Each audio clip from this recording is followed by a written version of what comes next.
Halo semuanya, apa kabarkah kalian saat ini?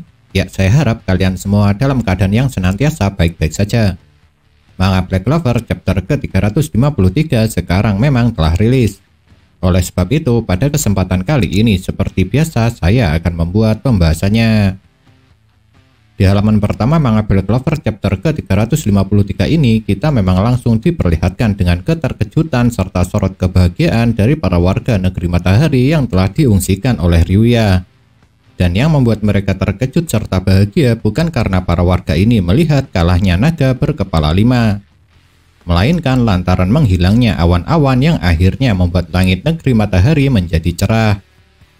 Dan alasan kenapa mereka bisa seterkejut dan sebahagia itu hanya karena melihat langit menjadi cerah adalah lantaran ternyata sejak naga berkepala 5 disegel dulu, langit di atas pulau-pulau di luar wilayah Gosu memang selalu tertutupi oleh awan Koryoku. Jadi dengan kata lain, sejak zaman dulu wilayah di luar pulau Gosu tidak pernah cerah dan selalu tertutupi oleh awan. Makanya saat melihat langit menjadi cerah, para warga negeri matahari menjadi sangat terkejut serta bahagia. Sebab kejadian tersebut sebelumnya memang sama sekali tidak pernah terjadi. Sebenarnya Ryuya sedari dulu sudah sangat menginginkan agar para penduduk negeri matahari bisa menikmati langit yang cerah seperti sekarang ini. Tapi saat itu dia tidak mampu untuk melakukannya. Walau Shogun satu ini telah mendapat kekuatan mata Tengensu yang bisa melihat segalanya. Oleh sebab itu, setelah sekarang impiannya tersebut bisa menjadi kenyataan, pastinya dia tidak lupa mengucapkan terima kasih kepada orang yang telah membuat keinginannya tercapai. Dan orang itu adalah Asta.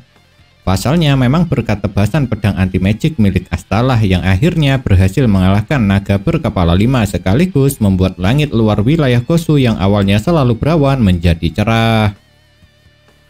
Setelah pertempuran usai, akhirnya Asta bisa melihat sosok Heartgris yang telah tumbang.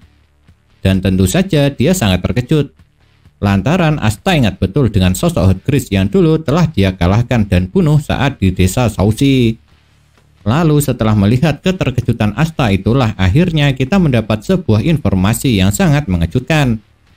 Karena ternyata menurut informasi yang didapat Ryuya dari Sister Lily, walau sekarang kekuatan Lucius belum sempurna, tapi jika dia serta Julius paham apa yang mereka lakukan, maka mereka akan bisa menghidupkan kembali manusia yang memiliki level setara dengan kesatria sihir agung.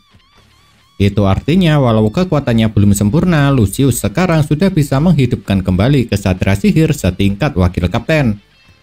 Sebab yang saya tahu kesatria sihir yang sudah mencapai peringkat kesatria sihir agung hanyalah Yuno. Dan Yuno sekarang sudah menjadi seorang wakil kapten. Wakil kapten kelompok kesatria sihir Golden Dawn. Maka karena alasan itulah kenapa saya mengatakan jika Lucius sekarang sudah mampu menghidupkan kembali kesatria sihir setingkat wakil kapten. Selain mendapat informasi barusan di Manga Black Clover chapter ini, akhirnya kita juga mengetahui secara pasti kalau memang untuk sekarang tidak ada cara sama sekali bagi Asta untuk dapat kembali ke kerajaan Clover. Yang hal itu dikatakan secara langsung oleh Ryuya sendiri. Namun dari kejadian ini ada satu hal yang menarik perhatian saya, yaitu ketika Ryuya mengatakan kalau sekarang semua anggota Black Bull tengah mencari cara untuk menjemput Asta. Dan kenapa hal ini bisa menarik perhatian saya? Karena jika dilihat dari ucapan Ryuya, itu berarti saat ini Nuts beserta anggota Black Bull lainnya telah mengetahui kalau Asta masih selamat. Dan mereka juga sudah tahu mengenai lokasi Asta. Lalu karena sudah mengetahui lokasinya inilah sekarang tugas Nuts beserta anggota Black Bull lainnya adalah mencari cara agar dapat menjemput Asta untuk dibawa pulang ke kerajaan Clover. Ryuya di Manga Black Clover chapter ke-353 ini memang mengatakan kepada Asta kalau yang bisa dia lakukan sekarang agar dapat kembali ke kerajaan Clover hanya ada satu, yaitu dengan bersabar menunggu serta percaya kalau teman-temannya pasti akan menemukan cara untuk membawanya kembali. Dan tentunya setelah mendengar apa yang dikatakan oleh Ryuya tersebut, Asta tanpa pikir panjang langsung mengatakan jika dia percaya kepada semua teman-temannya. Karena bagaimanapun sampai sekarang dia memang selalu bisa mengandalkan mereka semua. Entah itu masalah mudah atau sulit sekalipun. Setelah pertempuran usai dan mereka menjadi pemenang, Ryuya memang memutuskan untuk mengadakan sebuah pesta. Dan dalam pesta ini banyak sekali yang terjadi. Mulai ada yang membahas tentang sangat berharganya kulit naga berkepala 5. Fumio yang suka masak sangat bersemangat untuk mencoba mengolah daging naga berkepala 5. Sampai keadaan Sister Lily yang tengah tertidur pulas juga bisa kita ketahui. Tapi selain informasi-informasi tersebut, tentunya juga ada info penting dan menarik. Seperti Ichika yang memuji Ryuya karena pandai menilai Asta.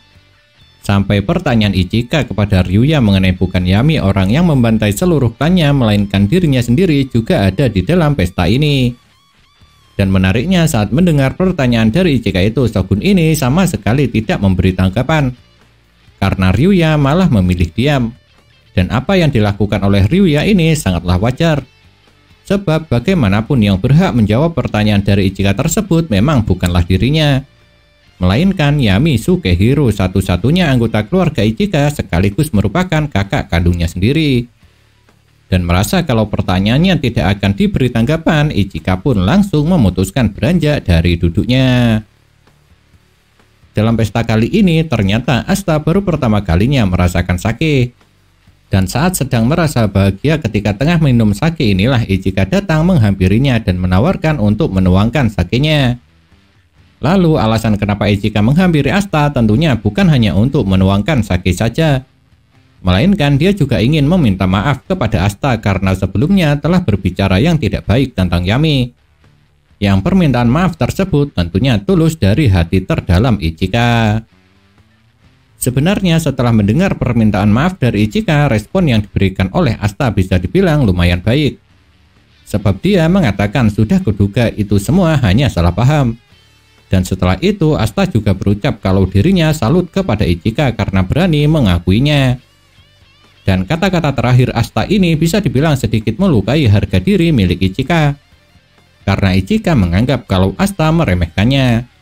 Makanya setelah mendengar ucapan itu, Ichika langsung berdiri dan meninggalkan Asta begitu saja. Selain sangat meriah, seperti yang saya katakan di atas, dalam pesta kali ini lumayan banyak informasi yang bisa kita dapat. Dan kali ini adalah informasi mengenai boneka Ocharmi. Yang ternyata boneka Ocharmi bukan hanya berada di kediaman Ryuya saja, melainkan ada di berbagai tempat. Karena Asta sendiri yang mengatakan kalau dia melihat boneka tersebut ada di mana-mana. Dan menariknya setelah mendengar pertanyaan dari Asta itu, Komari langsung menjelaskan apa sebenarnya boneka Ocharmi itu. Yang ternyata dulu sekali Ocharmi pernah menyelamatkan negeri matahari yang hampir musnah karena kelaparan besar. Dan karena aksinya itu, sosok Ocharmi sampai dijadikan seperti seorang dewa. Dewa makanan yang menolong orang yang tengah kelaparan. Makanya untuk mengenang sosok Ocharmi yang sudah menolong warga negeri matahari yang tengah kelaparan dengan memberi makanan, maka diciptakanlah boneka Ocharmi. Boneka yang dapat memberikan makanan atau minuman, sesuai dengan apa yang dilakukan Ocharmi dulu. Akan tetapi kalau kebanyakan orang tengah bahagia, berbeda halnya dengan Jozo. Sebab dia malah diperlihatkan frustasi lantaran merasa telah gagal menjalankan tugas yang diberikan oleh Ryuya. Dan menariknya jika sebelumnya Jozo selalu diperlihatkan menggunakan topeng, pada chapter ini akhirnya kita bisa melihat seperti apa wajahnya. Yang ternyata wajah Jozo lumayan banyak memiliki bekas luka yang berukuran besar-besar. Dan mungkin karena ingin menutupi semua bekas luka itulah kenapa Jozo pada akhirnya selalu mengenakan topeng Oni. Kalau Jozo tengah frustasi, berbeda halnya dengan Yasuga. Pasalnya Ryuzen satu ini malah dengan santainya meminta kepada Asta untuk mengenalkannya pada wanita kuat yang berasal dari kerajaan Clover. Dan menariknya wanita kuat yang diminta Yasuga untuk dikenalkan dengannya kalau bisa yang menggunakan sihir atau Yojutsu bertipe api. Tentu saja mendengar permintaan dari Yasuga itu, Asta langsung terpikir dengan sosok Mereoleona. Karena bagaimanapun semua yang dikatakan oleh Yasuga ada pada Mereoleona. Namun yang jadi pertanyaan adalah mungkinkah Mereoleona akan mau dikenalkan dengan Yasuga? Soalnya seperti yang kalian tahu sendiri seperti apa karakter dari Mereoleona. Dia bukan hanya galak, tapi sosok kakak perempuan Leopold serta Fuegoleon ini juga merupakan seorang wanita kasar yang gila bertarung. Dan sepertinya dia sama sekali tidak berpikir tentang cinta. Karena yang dia pikirkan hanya menjadi semakin kuat dan mencari lawan bertarung yang kuat pula. Semakin kuat lawannya akan semakin senang dan bahagia Mereoleona. Pada akhirnya Asta di dalam pesta ini harus kalah dari Sake. Buktinya dia sudah mual terlebih dulu ketimbang yang lainnya. Dan karena Asta sudah tidak kuat lagi, Ryuya menyuruh Dazaemon untuk membawa Asta ke onsen. Sebab dengan berendam di pemandian air panas itu bisa membuatnya cepat pulih. Namun menariknya saat Asta tengah berendam di onsen, ternyata di tempat itu sudah ada orang yang datang terlebih dulu. Dan mengejutkannya, orang yang datang terlebih dulu di pemandian air panas tersebut adalah Ichika.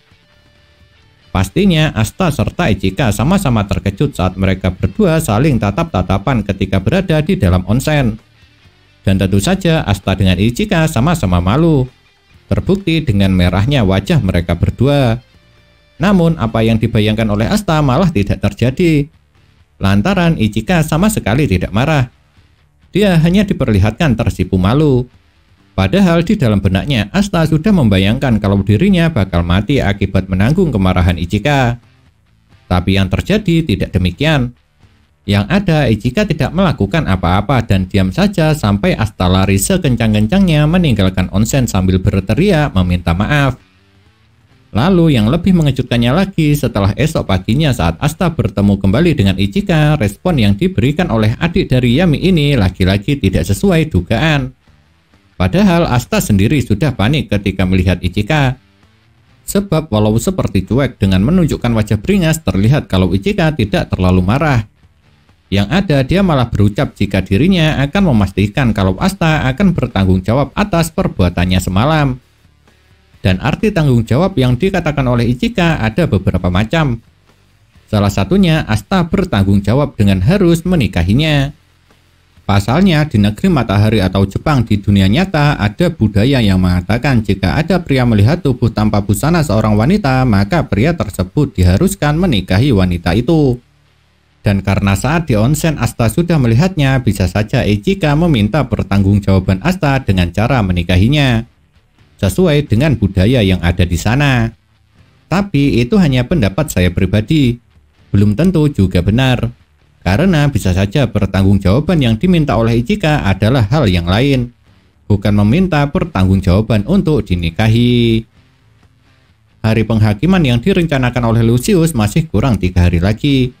Dan karena untuk kembali ke kerajaan Clover yang bisa Asta lakukan hanya menunggu dijemput oleh Nuts beserta anggota Black Bull lainnya, jadi untuk sekarang pilihan yang dimilikinya hanyalah melakukan latihan lagi supaya bisa menjadi semakin kuat.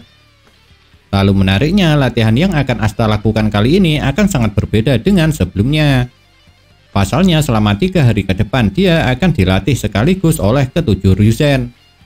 Tidak seperti sebelumnya yang hanya dilatih oleh Yosuga serta Fujio. Dan meskipun dia akan latih tanding dengan ke-7 Ryuzen, Asta terlihat sama sekali tidak gentar. Lantaran dia semakin bersemangat lantaran dirinya percaya dengan berlatih bersama ke-7 Ryuzen bisa membuatnya akan menjadi lebih kuat lagi daripada sebelumnya. Dan selain menjadi semakin kuat dengan melakukan latih tanding dengan ke-7 Ryuzen, tentunya juga akan menambah pengetahuannya saat melakukan pertarungan.